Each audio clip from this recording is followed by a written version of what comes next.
Bienvenidos nuevamente. Continuamos con la clase de hoy. En este caso, después de haber visto el video de estructura y función del sistema digestivo, vamos a hablar de la valoración de la función abdominal.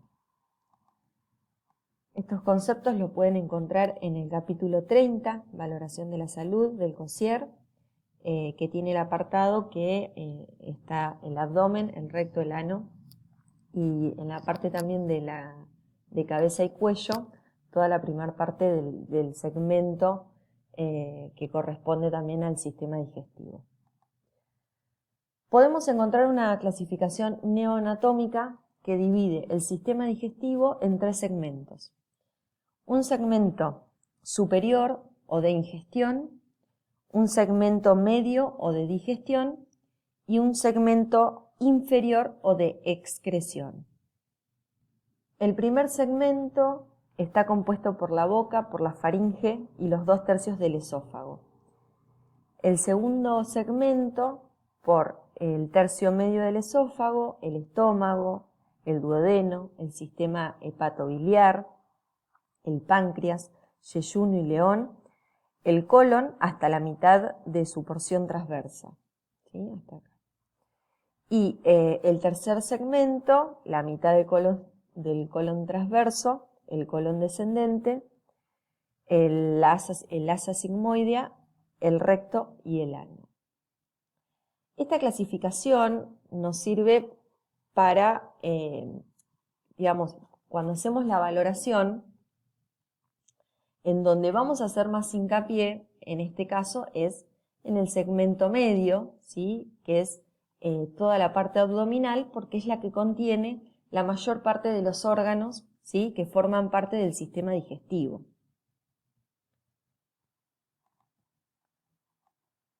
Cuando hablamos de valoración, vamos a tener en cuenta la anamnesis, el examen físico, los exámenes de laboratorio, exámenes imagenológicos, exámenes endoscópicos y exámenes histopatológicos.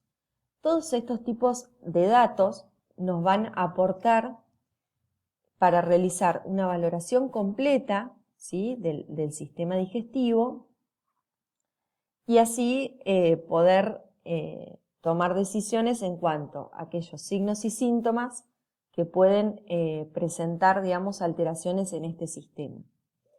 En el caso de hoy, nosotros nos vamos a hacer hincapié en lo que es la anamnesis y el examen físico con sus 4 técnicas de auscultación, inspección, palpación y percusión. Todo lo que se refiere a todos estos datos los vamos a ir complementando el año que viene en la materia de familiar.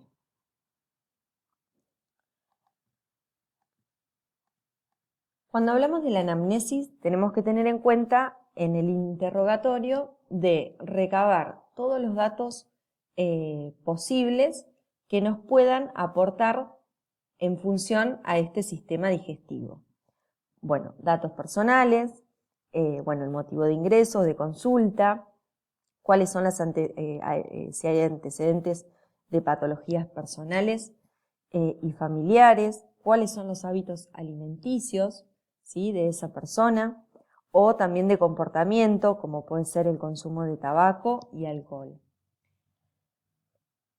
En lo que respecta a la anamnesis, siempre es muy importante tener en cuenta, lo vamos a ver en la próxima clase, en la clase de nutrición, todas estas cuestiones que tienen que ver con los hábitos alimenticios, porque están muy relacionados con aquellas cuestiones o alteraciones que puedan tener en el aparato digestivo, ¿sí? Hay síntomas o signos característicos como pirosis, disfagia, náuseas o vómitos que pueden estar relacionados con hábitos alimenticios y relacionados también con patologías como pueden ser gastritis, úlceras pépticas o úlceras gástricas.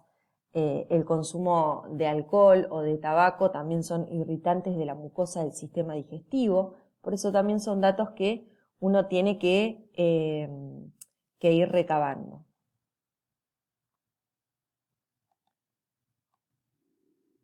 Bueno, comenzando con el examen físico, es importante que el paciente esté en decúbito dorsal con las rodillas ligeramente flexionadas.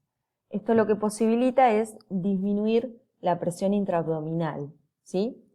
Hay que tener en cuenta, además de las 4 técnicas que incluyen el examen físico, tomar el peso y la talla, porque estos van a estar vinculadas a la nutrición del paciente, para poder después determinar mediante el índice de masa corporal si hay una infranutrición, una normonutrición o una sobrenutrición.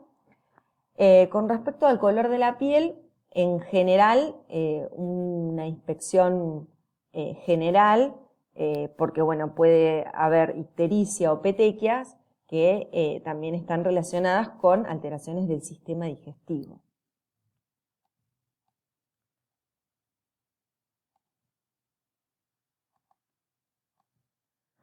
En lo que respecta a la valoración de la boca, como el primer segmento de valoración del sistema digestivo, vamos a tener más que nada en cuenta las mucosas, cómo están las piezas dentales, las encías, la lengua, si hay una lengua saburreal, es decir, si puede haber signos de deshidratación, y sobre todo en la orofaringe, más que nada prestar atención si puede haber algún proceso inflamatorio. Con lo que respecta al esófago, es un órgano en el que no vamos a poder hacer ninguna valoración en el examen físico, más que con algún estudio complementario como una endoscopía, ¿sí? Y acá nos vamos a centrar más, que es en el abdomen, en el que vamos a tener en cuenta que existen 2 divisiones topográficas, una por 9 cuadrantes y otra por 4 cuadrantes. En el caso de 4 cuadrantes tenemos 2 superiores, derecho e izquierdo, y 2 inferiores, derecho e izquierdo. Con respecto a la división topográfica de 9 cuadrantes tenemos el trazado de 2 líneas imaginarias horizontales, una superior que pasa por las extremidades de la 10ª costilla y otra inferior a nivel de la cresta ilíaca. Y 2 líneas verticales que se proyectan en el punto medio de la arcada inguinal a ambos lados de la línea media, que corresponden a las líneas medioclaviculares. Ahí se determinan los 9 cuadrantes: epigastrio, mesogastrio o hipogastrio, hipocondrio derecho-izquierdo, flanco derecho-izquierdo y fosa ilíaca derecha e izquierda. Esta división topográfica la van a tener que tener muy en cuenta para saber también qué órganos forman parte de cada uno de estos cuadrantes. Porque a la hora de valorar el dolor abdominal, están muy relacionados el tipo de dolor con el cuadrante, ¿sí? Y así también poder hacer algún diagnóstico más certero. Se tienen que acostumbrar a, si hacen un registro de enfermería, el paciente refiere que le duele la panza sobre el costado, bueno, esas no son terminologías, ¿sí?, que son correctas para mencionar en un registro. Lo correcto es decir, el paciente presenta dolor en fosa ilíaca derecha, de carácter agudo, súbito, de una característica del 1 al 10 en 9, de intensidad y demás. Que todo esto, lo que es la valoración del dolor, ya lo vamos a ver. Pero la división topográfica, es decir, cómo se llaman los 9 cuadrantes, y además también, no para este año, pero sí es importante empezar a entender qué órganos están dentro de estos 9 cuadrantes para también entender después, cuando uno hace la valoración, el tipo de dolor que puede presentar esa persona. Bien, y ahora vamos a las técnicas del examen físico. En lo que respecta al abdomen, primero siempre se hace la inspección. Se le sigue la auscultación la percusión y la palpación. Siempre la auscultación en el abdomen se hace antes que la palpación, porque esto pueden provocar, la palpación y la percusión pueden provocar movimientos o estimular el intestino y los ruidos hidroaéreos, y por lo tanto no puede ser una auscultación muy certera. ¿Sí? Con respecto a la inspección, vamos a tener en cuenta alteraciones de la piel, alteraciones del contorno, alteraciones en el ombligo o alteraciones en el volumen. Es decir, si hay cicatrices, si hay lesiones, si hay un cambio en la piel, si hay simetría, ¿sí?, entre ambas en el abdomen, si hay hernias umbilicales, si hay distensión, ¿sí?, el aumento de volumen, esa distensión abdominal que está mucho más distendido o tenso que lo normal. También puede haber una disminución del volumen, es decir, puede el paciente presentar caquexia, retracción o una excavación. Todas estas cuestiones que tienen que ver con la inspección general que uno observa desde ese abdomen. Bueno, la auscultación se va a realizar para poder valorar los ruidos abdominales, los ruidos vasculares y los roces de fricción peritoneal. Lo más importante es escuchar la presencia de ruidos hidroaéreos, es decir, ruidos normales que ocurren cada 5 a 20 segundos. Si hay ruidos hidroaéreos hipoactivos, es decir, menos de 5 a 20 por segundo.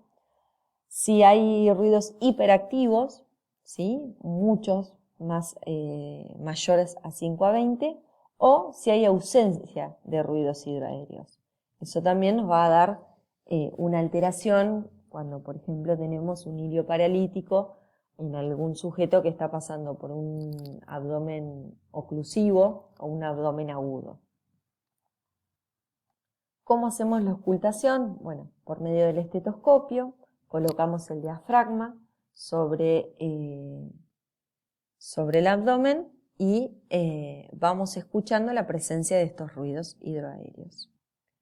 Con respecto a los ruidos vasculares, existen lugares específicos, ¿sí?, para escuchar la aorta, las arterias renales, las ilíacas o las femorales, donde se escuchan los soplos. Y los roces de fricción peritoneal son ruidos ásperos, rechinantes, que bueno, esos aparecen si hay inflamación o infección en lo que es el abdomen.